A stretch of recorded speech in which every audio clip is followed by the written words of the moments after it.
בואו להכין איתי קפה, נס קפה. זה בקיצור. אוקיי, אז מצרכים להיום.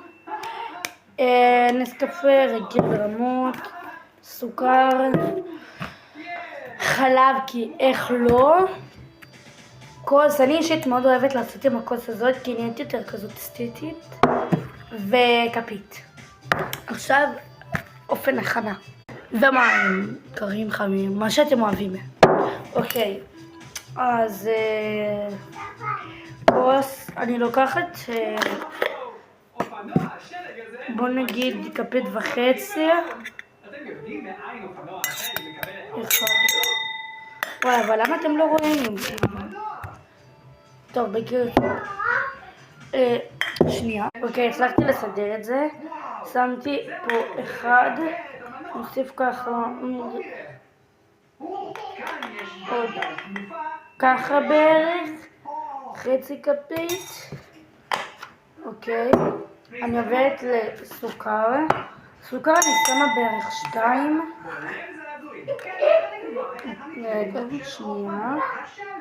1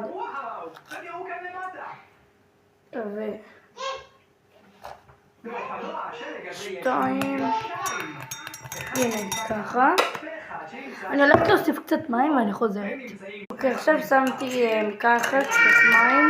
צריך שזה יהיה יותר מרקם כזה, אבל לי זה פחות יצא, אז לא נורא. ופשוט מערבבת עד שזה נהיה בהיר. אוקיי, פשוט מערבבת. ובערך 2-3 דקות ואני אחזור לכם. אוקיי, ערבבתי וזה נראה בערך ככה. צריך עוד קצת לערבב. שנייה, אתם לא רואים. הנה, משהו כזה בערך. אני מערבבת עוד 4 דקות ואני חוזרת אליכם. אוקיי, עכשיו תראו איך זה נהיה בהיר. שנייה. אוקיי, זה נהיה בהיר ככה. אוקיי, ועכשיו אני מוסיפה חלב.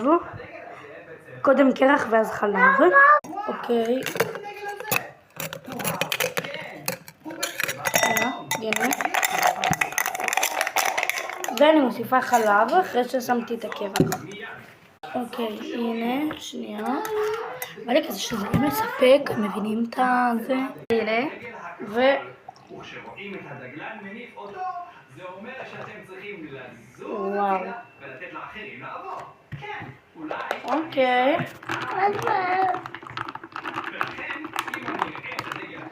וואו, תראו איזה נדיר יצא לי.